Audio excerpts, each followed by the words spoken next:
Yo, what's up everyone? It's your boy and hope you guys are doing well. KLM Mr. Daddy is back with his rekit. Now, I was gonna upload this earlier. However, I was a bit demotivated because I got shafted again with another EX Ultimate. So I'm a bit demotivated right now. But I will say this. I was planning to test and make videos about his new evasion, blah blah blah.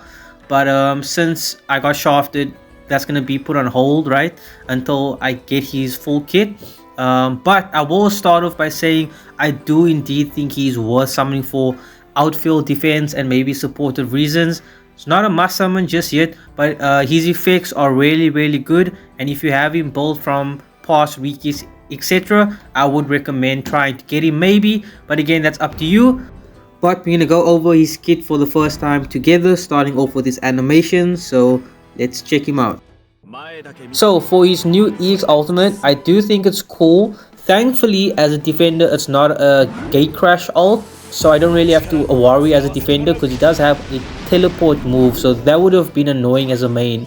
But if you are planning to main him and have fun, I think you have to full clear a base to maybe speed glitch with his ultimate. So as a main, I think he's a fun main 50-50, but not as OP if the enemy has an instacaster in their final four, okay?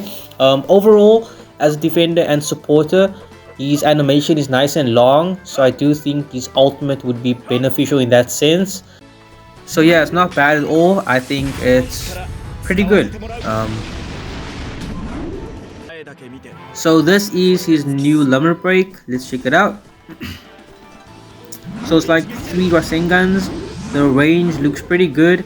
The only, if I was being nitpicky, the only issue I see with it is that it takes like a second for the main hit to come out. So let's say an enemy flies into his room. If he's alone, it might be harder for him to get in the first hit or be faster because the main hit comes like a second later. But besides that, and maybe if you pair him with 2 others or another shinobi, then that would help that 1 second delay.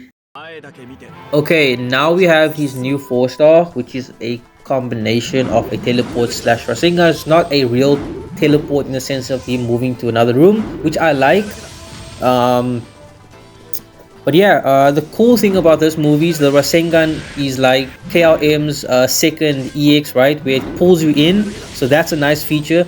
It's not too long, not too short, so it allows him to get into his other moves faster as well. So overall, I'm happy with this 4-star as well. So yeah, pretty good. So starting off with his EX Ultimate effects, and his effects, by the way, is what makes him stand out, and I think is the birth of more new meta. So let's follow along. Starting off with his EX Ultimate, right? So raw, blah blah blah. He causes massive damage to the surrounding enemies. Greatly decreases the enemy's CP when they're defensive shinobi. Inflicts enemies with slowed movement, large damage over time. Decreases their defense. Strips 1 second invincibility on his EX, which is great.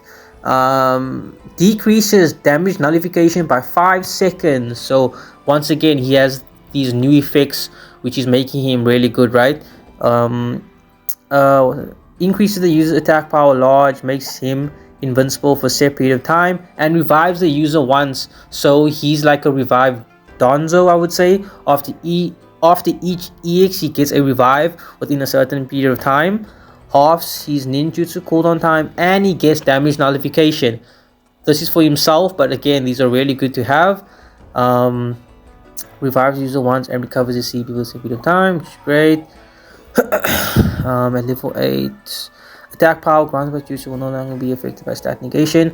Makes the user immune to recoil. So after his EX Ultimate is used, he can't be knocked down in a sense, which is again is great. At level 8 and level 15, his buffs and stuff is increased, and he ignores his ninjutsu cooldown time. So ultimately, again, starting off with great effects. This is for his red bar being full, etc. So he gets a half EX reload time. His ult ignores invincibility, blah blah blah, inflict seal, etc. Increased damage, and that's pretty much it. So overall, I'm very happy with this EX Ultimate in terms of the effects alone, and then with the animation as well. Now this is where it becomes a lot to take in with his new limit break. I don't fully understand it, I have to test it out, but let's try and read through it together. So this causes highly accurate damage, which is great because his stripping abilities, for example, would be more potent, which is great. Then it says it gives the enemy's attack an additional effect for a set period of time, which is EX evasion. Okay, that's new and we'll get back to that. Inflicts enemies with slowed movement, decreases the evasion rate and seal resistance. Great again. So you probably need, large. Seal resistance large. So at level 8 becomes huge, which means you need 140% to counter him. That's insane. Then it decreases their resistances, so they take more damage from certain jutsu natures, which is good. Increases his resistances.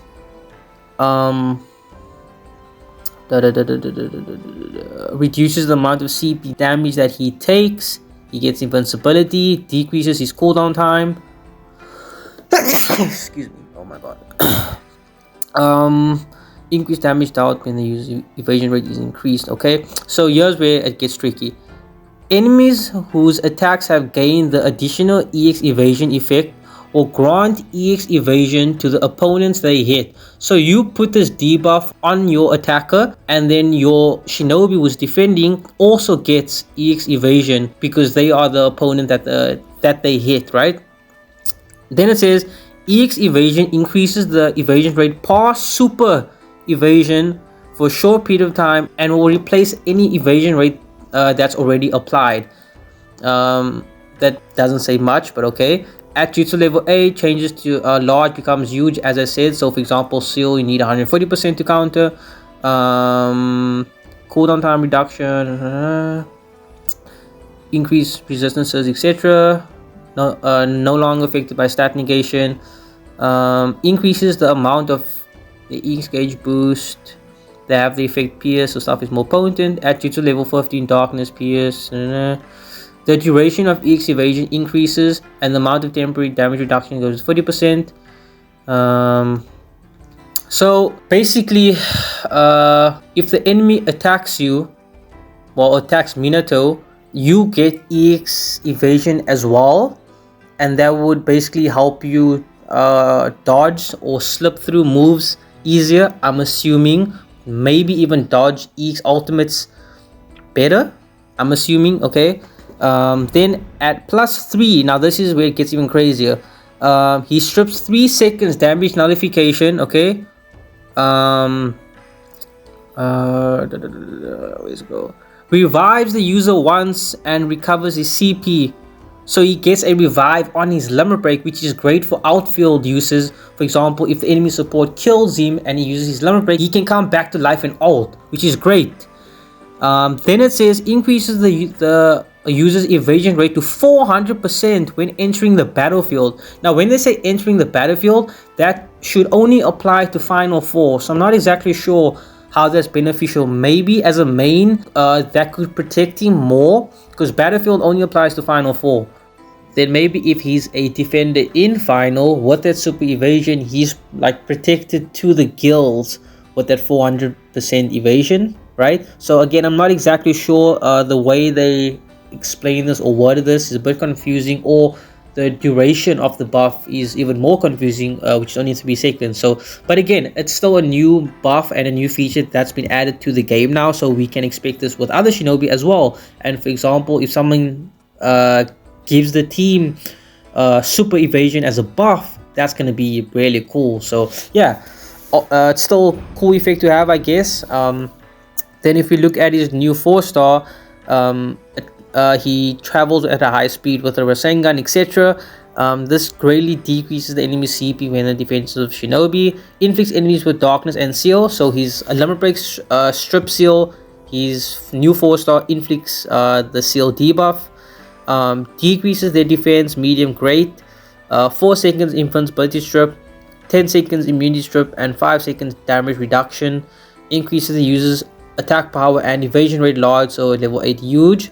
So his evasion buff is on his 4-star at least. Then obviously he gets status immunity, and at level 8 the buffs and durations are increased. He also has the effect Pierce, and in this case he decreases the enemy's continued HP recovery with the effect Pierce, so it's more potent. And that basically means that your enemy, if hit by this jutsu, will have a very hard time in regaining their HP, so they have a higher rate in dying essentially, which is great. Now, just having read all his effects, right, the ones that we are certain about, that's already OP. So his effects alone make him indeed worth it to summon, and I myself will continue to summon for him until I get his EX, and then I'll also make him +3, because I do see him being a very good outfield defender, especially at +3. Because again, for example, if a supporter, or for example that's separated from the main, kills him, if he had used his limit break, he could then come back to life, right, and then ult, and then when the enemy enters that room, he's gonna have damage nullification and blah blah blah. So yeah, he's good, and I'm happy with this Rekit. I would recommend him, but again, that's up to you. I do think he's worth it. Not a must summon just yet, but again, worth it. So thank you for watching. Have a good day. See you in the next one, guys. Peace out.